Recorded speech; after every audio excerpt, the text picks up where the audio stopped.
네, 울산 현장 소식 저희가 전해드렸는데 긴 시간 침체 국면을 면치 못하고 있는 이 조선 업황만큼이나 지금 보신 노사 간의 입장차도 참 크고 답답한 것 같습니다. 네, 어렵다는 회사 그리고 희생을 강요하지 말라는 노조, 이 대립의 끝이 보이지 않고 있죠. 현대중공업 전면 파업을 둘러싼 양측의 입장과 또 과연 돌파구는 없는 것인지 짚어보겠습니다. 서울대 행정대학원의 박상인 교수입니다. 어서 오세요. 안녕하십니까. 안녕하세요. 지금 노조 요구사항 보면 기본금 73,373원 올리고 내년 12월 말까지 고용보장을 약속해라. 이런 지금 요구를 하고 있습니다. 지금 상황을 본다면 노조의 요구 상황 어떻다고 보십니까? 네, 노사 협상 과정에서 사실 하는 주장은 다분히 협상용이라고 저는 생각이 되고요. 네. 파업도 사실 협상의 한 과정이라고 볼 수도 있겠습니다. 다만 이런 협상 과정이 파국적인 결과로 끝이 난다면은 노사 양측에 다 좋은 일은 아니겠죠. 그런 면에서 노사 협상 과정 자체에 대한 파열음들에 대해서 너무 저희가 과민하게 반응할 필요는 없다고 생각합니다만은 노조 입장에서 좀 생각해 보면은요. 네. 지난 2년간 기본급 동결이 있었고요. 사실 임금 협상이 16년에 제대로 안 돼서 17년에 협상이 되면서 2년 네. 기본급 동결이 있었고 네. 원래 다시 이제 사측에서 기본급을 또 20% 깎자는 이야기를 하는데 거기에 대해서 이 정도 올려야 된다는 말을 지금 하고 있는 것이죠. 네. 그런데 사실 저는 이 노사 협상이나 노조 조정에서 핵심적인 내용이 임금 문제라기보다는 고용 안정에 있지 않나라는 생각입니다. 왜냐하면은 네. 지금 현대중공업 같은 경우에 해양 플란트 수주가 최근 거의 3년 이상 없었던 걸로 알고 있고요. 네. 남은 물량도 다 소진이 됐습니다. 그래서 곧 그 해양사업부 가동을 중단하게 될 것 같아요. 그러면 한 2,600명 정도의 여유 인력이 발생할 수가 있습니다. 지금도 한 880만 명 정도가 유휴 인력으로 지금 남아 있는 상태거든요. 그런 걸 고려하면은 노조 입장에서 고용 안전성 내지는 보장 문제가 굉장히 중요한 이슈로 지금 생각하는 시점이기 때문에 가장 큰 노사 협정 앞으로 협상에서 이슈는 바로 이 고용 보장 문제가 되지 않을까라는 생각이 듭니다.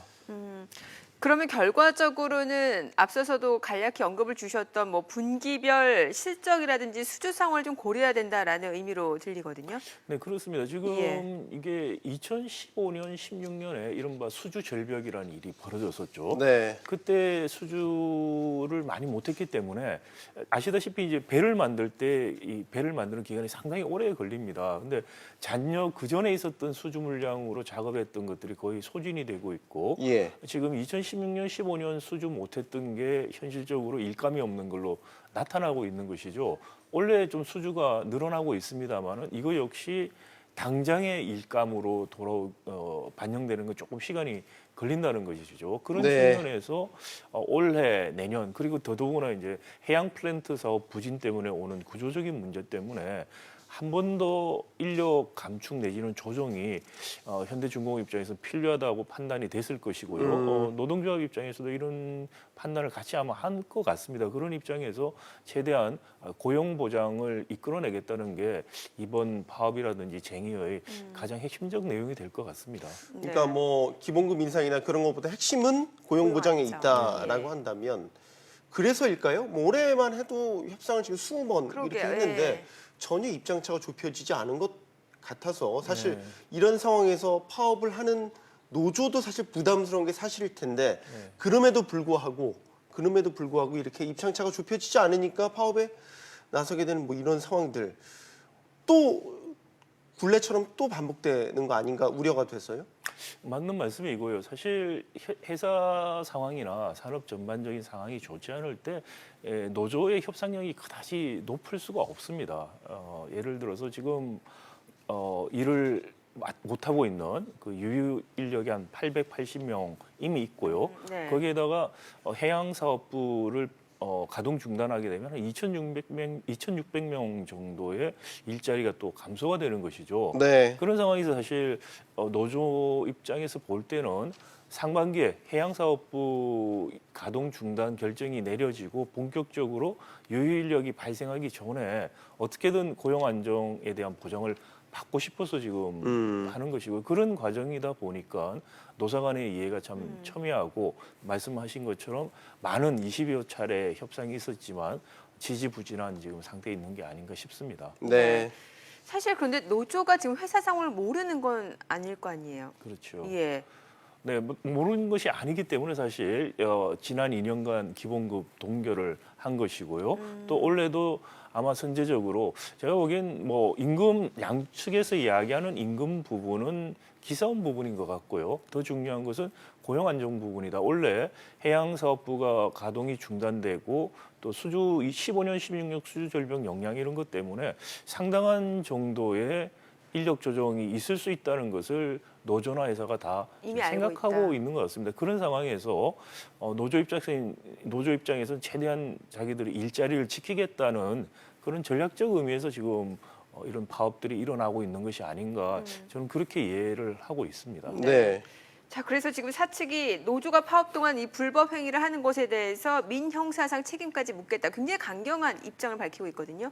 어떻게 볼 수 있을까요? 그 사실 뭐 예. 노조 파업할 때 사측에서 항상 하는 이야기입니다. 그리고 뭐 사실 파업은 노동 3권에서 보장된 노동자의 권리입니다. 근데 네. 권리 행사에 있어서 불법적인 행사를 한다는 것도 역시 문제가 있죠. 그래서 준법을 하면서 하는 것은 당연한 이야기고요. 그리고 뭐 사측에서 항상 불법 행위에 대해서 엄중하게 민형사 책임을 묻겠다고 말한 것도 뭐 특별한 것은 아니라고 보입니다. 제가 한 가지 좀 강조하고 싶은 것은 이 중화학공업 산업, 우리 제조업들의 주력 산업인데요. 이게 미국이나 유럽 할 거 없이 중화학공업 산업의 노조가 굉장히 셉니다. 어디나. 네. 그리고 항상 파업들이 많이 있어요. 근데 파업이라는 것이 일종의 일상의 협상 과정이라고 우리가 좀 더 받아들일 필요는 있다는 생각이고요.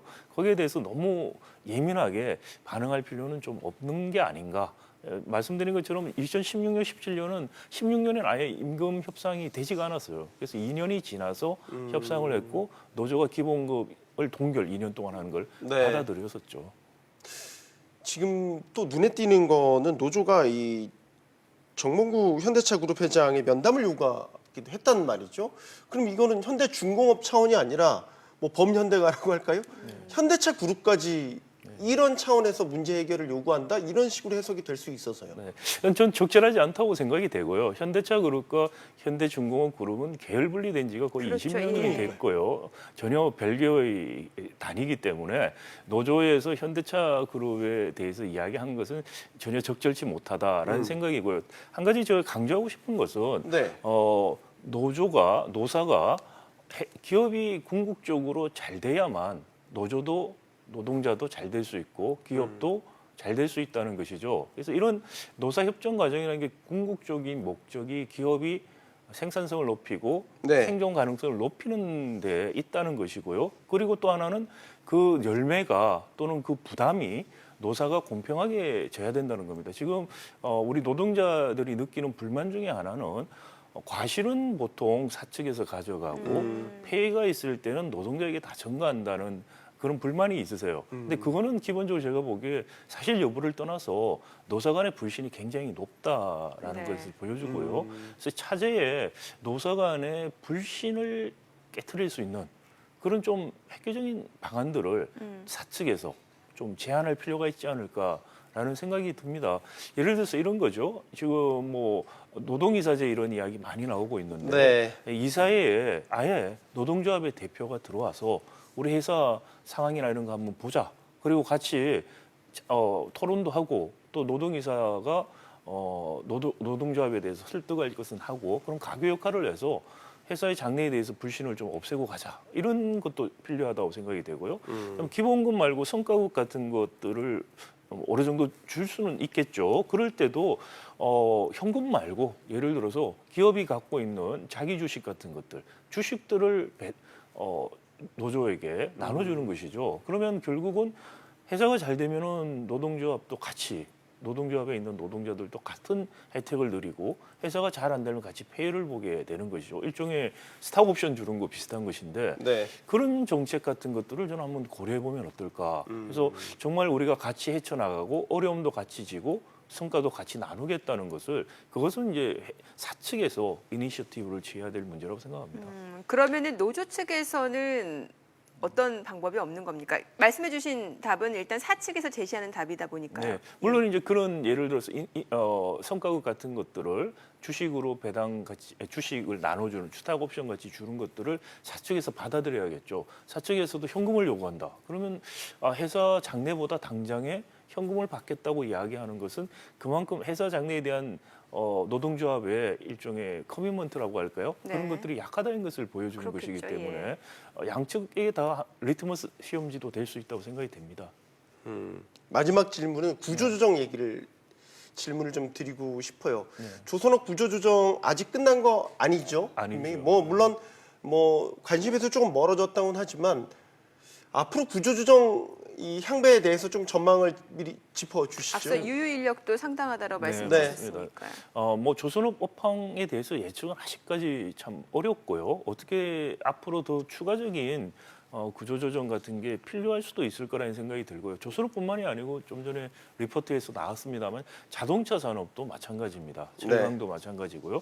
이 구조조정 문제가 지속적으로 발생할 것이라고 생각이 되고요. 그런 큰 맥락에서 볼 때 이번 현대중공업의 노사 간의 이런 분규 문제, 분쟁 문제 같은 것도 좀 이해를 해야 된다. 즉 뭐냐면은요, 정부 입장에서 볼 때는 노동조합이나 사측에서 회사를 살리기 위한 자기들의 최선의 노력을 다해야 된다. 네. 그러지 않은 상태에서 정부가 도와주고 이 큰 회사가 망하면 안 된다고 해서 지원을 해줄 것이라는 기대를 버려야 된다.